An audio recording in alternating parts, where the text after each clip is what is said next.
Olá, gente, bem-vindos a mais um Bate-Papo Petit Jornal. Estamos eu e o professor Tanguy Bagdadi, eu, Daniel Souza, e o professor Tanguy Bagdadi aqui para repercutir um pouco essa semana que foi agitada, né, Tanguy? Agitada. Aliás, eu vi há pouco que tem um rapaz lá na Coreia do Norte, um rapaz gordinho. Isso, não fala isso não, que ele vai te... Bom, não vou falar mais nada. Disse que tá pronto pra guerra com os Estados Unidos, cara. Eu queria ouvir a sua opinião, você, Tanguy Bagdadi, um cara embasado, que entende tudo de Coreia do Norte. Isso, eu sou especialista em Coreia do Norte. Pra saber o que vai acontecer. Vai haver uma guerra entre Coreia do Norte e Estados Unidos, é isso? Olha, você estava dizendo nos bastidores aqui que isso aqui ia ser bom porque ia crescer o Petit Jornal, não foi isso que você falou? O crescer o quê? O Petit Jornal ia crescer. Se tiver guerra dos Estados Unidos e Coreia do Norte, o Petit Jornal explode. Aumenta o interesse, é uma coisa importante, Então, guerra sempre gerando emprego, gerando atividade produtiva. Isso, eu sabia que você era um keynesiano. Então, na verdade, a gente chegou a comentar isso aqui na semana passada, né, que no final dos contos o que a Coreia do Norte ela quer é atenção, né? Ela precisa ter gente ali ouvindo o que ela está dizendo, as ameaças que ela faz e tal. E nada melhor do que você pegar uma semana na qual o Trump atacou a Síria para fazer uma ameaça aos Estados Unidos e voltar a estar no centro das atenções e ver se alguém meio que faz alguma coisa, né? Principalmente, acho que o recado era principalmente para a China. China que, aliás, teve seu presidente indo para os Estados Unidos. É verdade. E encontrou com o Trump lá na Flórida, porque, óbvio, você não ia encontrar com ninguém em Washington, né, que faz frio. Xi Jinping. É o nome dele, Xi Jinping. Xi Jinping. Legal, você viu que você ensaiou. E o que saiu dessa conversa aí? Olha, o que saiu dessa conversa, na realidade, é uma tentativa de distensão entre os dois, né? Uma tentativa de aproximação entre os Estados Unidos e a China. Afinal, são dois países que dependem economicamente de forma muito significativa, e o Trump foi eleito com uma retórica anti-China muito forte, muito significativa. Então, o que acabou acontecendo é que a tentativa dos dois é uma tentativa de manutenção mais ou menos do status quo. De um lado, você tem os Estados Unidos, que precisam da China como financiadores da sua dívida pública, financiadores do seu déficit.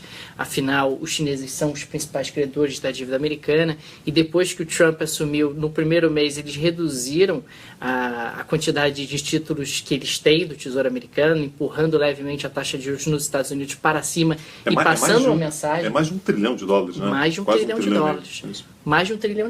Eles reduziram apenas no mês de janeiro de 2017 em 70 bilhões de dólares. Quer dizer, um movimento absolutamente atípico e singular, claramente passando uma mensagem de que, olha, não me trate como qualquer um, porque eu não sou qualquer um. Do outro lado, os chineses precisam dos Estados Unidos, afinal, mais de 20% das exportações chinesas vão para os Estados Unidos, e em 2016 os chineses fecharam um superávit comercial em relação aos Estados Unidos de 330 bilhões de dólares, e não tem nada absolutamente parecido. E é interessante que muita gente estava colocando o ataque do Trump à Síria que teria uma relação até com esse encontro, né? Que não seria exatamente uma coincidência, não foi isso? Aconteceu. O Trump, na verdade, ordenou o ataque à Síria exatamente, pelo que falar, na frente dele, né? Na frente do Xi Jinping. Foi exatamente durante o encontro que o Trump deu finalmente a ordem para que o ataque acontecesse.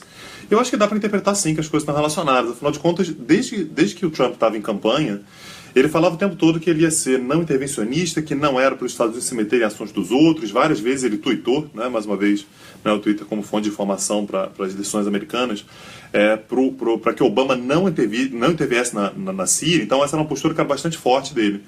Só que a partir do momento que você fala isso diversas vezes, você começa a colocar no cálculo estratégico dos outros atores que você não vai agir nunca.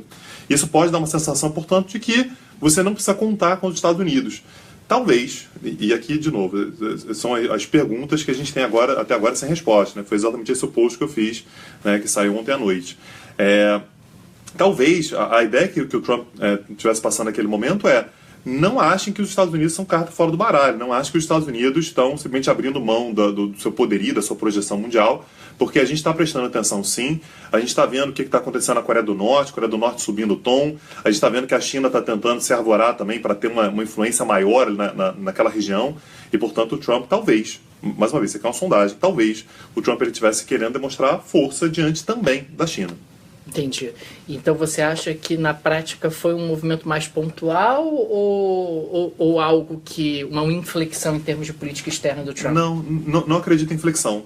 Muita gente na hora começou a pensar, e eu acho que é um pensamento natural, será que os Estados Unidos estariam entrando na guerra da Síria de maneira um pouco mais decidida do que estava antes? Eles estavam somente com ataques aéreos, com apoio, mas sem soldados em terra, né? Será que esse ataque, essa base aérea, né, de Shayrat, na parte ocidental da Síria, será que isso teria seria uma inflexão de fato para os Estados Unidos começarem a agir mais na guerra? Eu acredito que não. Até porque eu acho que o Trump ele tem consciência de que entrar na Síria é entrar para não sair tão cedo. Assim, é uma guerra muito complicada, uma guerra que envolve Rússia, uma guerra que envolve Irã, uma guerra que envolve uma quantidade grande de atores. E parece que foi meio que, olha, eu tô aqui, eu posso fazer uma ação como essa, olha como é que eu posso agir rapidamente, sem muita demora. E um outro recado que ele estava dando também era contra o uso de armas químicas, né? O uso de armas químicas é um negócio que é muito impactante. Seria essa linha vermelha, né? Ele falou tanto sobre a linha vermelha do Obama, né? Que o Obama disse que tinha uma linha vermelha, que se o governo do Assad usasse armas químicas seria o limite. O Assad usou armas químicas e o Obama não agiu. Aliás, o Trump, inclusive, dizia na época que não era para agir mesmo. Mas ele agora estabeleceu claramente que, olha, tem uma linha vermelha, se qualquer ator usar armas químicas a gente vai agir, tanto é que até agora não tem nenhuma confirmação de... existe uma guerra de versões, né, acerca de quem usou as armas químicas. Os rebeldes dizem que foi o governo diz, na verdade, que bombardeou uma instalação que armazenava armas químicas dos rebeldes e que aquilo, portanto, teria levado a um vazamento dessas armas. Não dá para saber se sabia que havia armas químicas ali ou não. Então, tem muitas perguntas no ar. Mas me parece que a posição do Trump foi, independente disso, eu vou agir para mostrar que eu não simplesmente amoleci, não vou agir caso alguma coisa desse tipo aconteça. Maravilha. No Brasil, a gente tem dois assuntos econômicos palpitantes essa semana. O primeiro é que parece que o juro vai começar a cair com força por aqui. Então, isso é uma notícia muito ruim. Quanto é que está agora? Está em 12,25. Tá. Então a gente teria aí na prática uma situação onde a taxa de juros cairia com mais força no Brasil, que é uma péssima notícia para você, Tanguy, que é um grande investidor, sim. grande rentista, uma pessoa que vive de juros. Mesmo dia parado lá, só rendendo. Pois é, então você agora vai ter que trabalhar mais. Eu acho que você está trabalhando pouco, eu acho que você vai ter que contribuir um pouco mais para a recuperação da economia brasileira.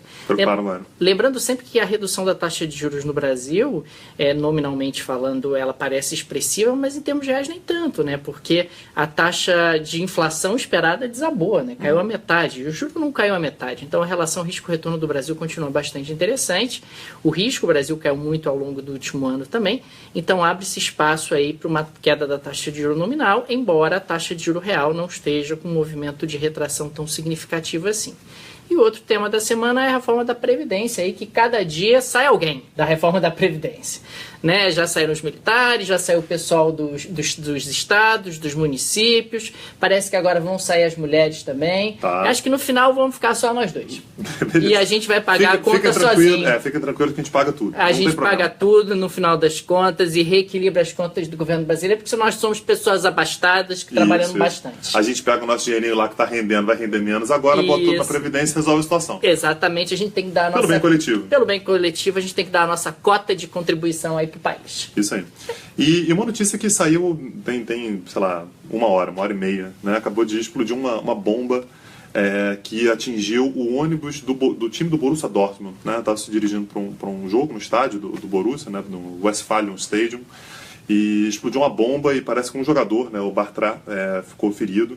Não tem maiores informações ainda, né? Não sei se alguém que tá vendo a gente aí, de repente o Rafael que está assistindo a gente tem alguma informação a mais sobre isso, mas a princípio ninguém disse quem foi ainda, não sabe quem foi, nem qual foi exatamente o método, se foi uma bomba, se foram mais bombas, se o alvo era realmente um ônibus ou se havia algum outro alvo, mas é importante ficar atento e perceber como é que a Alemanha, de fato, ela está na rota do terrorismo internacional, né? Até ano passado, né, o grande alvo era a França, né? Então os Estados Unidos muito tradicionais, a França se tornou um alvo muito forte, né? Então 2015 foi um ano horrível para a França, e de lá para cá muitos atentados na Alemanha. Nenhum atentado muito grande, sempre atentados pequenos, mais pontuais, alguns handmade, né? Então alguns com facão, né? Alguns com pouquíssimos feridos, mas de forma bastante constante. Uma semana depois do atentado na Rússia, né? Então, no final das contas, toda vez que a gente acha que a situação do terrorismo talvez ela vá arrefecer um pouco, a gente tem uma nova onda. Então é importante ficar de olho e monitorar o que está acontecendo. Ok, acho que é isso, né? É isso. Gente, obrigado, um abraço. Até a próxima.